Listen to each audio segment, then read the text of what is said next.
Çındı. Seler kelgende 20 so'm tushdim dedi. Hozir menga 401 so'm kami yo'q dedi. To'g'rimi?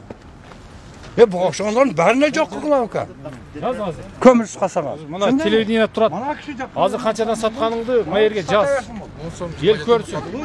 Sen aldaba da eldi. Баткен районунун тургуну Жетимиш Кулмурзаев дара айылынан көмүр алганы келген. Ал көмүрдүн баасын күн сайын көтөрүп жаткан соодагерлерге чара көрүп, арзандатууну өтүндү. Анткени карапайым калк үчүн кара отунду алуу кыйын болууда. Sültün kömürü törzekte otatar. Bu Batkende vahşi kımmat az yaşap oy kaldı ka. Şu ol.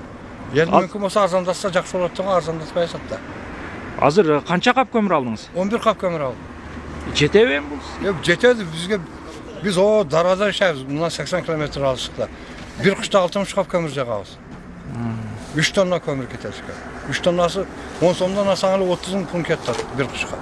Көмүрдүн баасы учурда Баткен шаарында сортуна жараша килограммы 5 сомдон 16 сомго чейин сатылууда. Элдин басымдуу бөлүгү Орешка деген сортун алгандыктан жергиликтүү монополияга каршы жөнгө салуу кызматы Орешка сортунун баасын көзөмөлгө алган.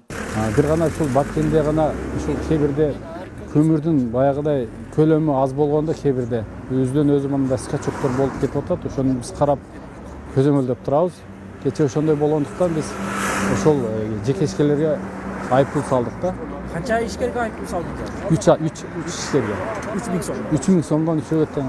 Көмүрдү алып сатар соодагерлер болсо, кара алтындын баасын сүлүктүдөгү ишкерлер коюп берерин айтышат. Эгер шахтадан көмүр арзан чыкса, баа түшөт, кымбаттаса көтөрүлөт дешет.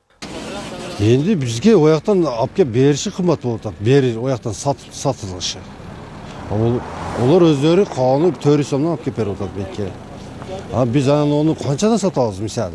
Bitti mayıttı soğukta durağız. Aşaklağız. Düşürüyoruz. Aşağı yerlerge turu köye жатат kımbat deyip.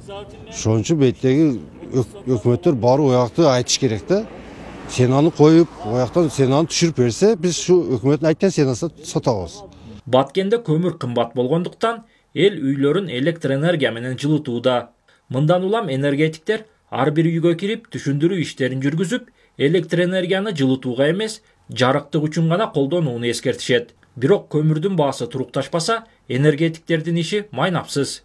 Бул берилген лимиттен биз 10% ашып атабыз бүгүнкү күндө. 10%-га күнүгө алганда күнүгө 10%дан электр энергияны колдонуу көп болуп атат. Биздин ушул көмөкчү чордондорго, трансформаторлорго күч көп келип атат. Ошонун айынан авариялык абалга алып келип атат. Эл кем болуп, бул электр энергиянын акчасы арзан болот. Ошон үчүн 1 сом болот электр энергиянын акчасы. Ошон үчүн бул бүт бардыгыбыз электр энергияга олтуруп алдык. Белгилеп өтсөк, буга чейин президенттин тапшырмасы менен элди арзан баадагы көмүр менен камсыз кылуу максатында килограммы 5 сомдон көмүр сатылып, ал чек арадагы элге жана жардамга муктаж үй бүлөлөргө таркатылган. Ал эми жөнөкөй эл көмүрдү кымбат баада сатып алууга же болбосо жылуулукка электр энергиясын пайдаланууга мажбур. Улан Маккамбаев, Адыл Орозалиев, ЛТР, Баткен облусу.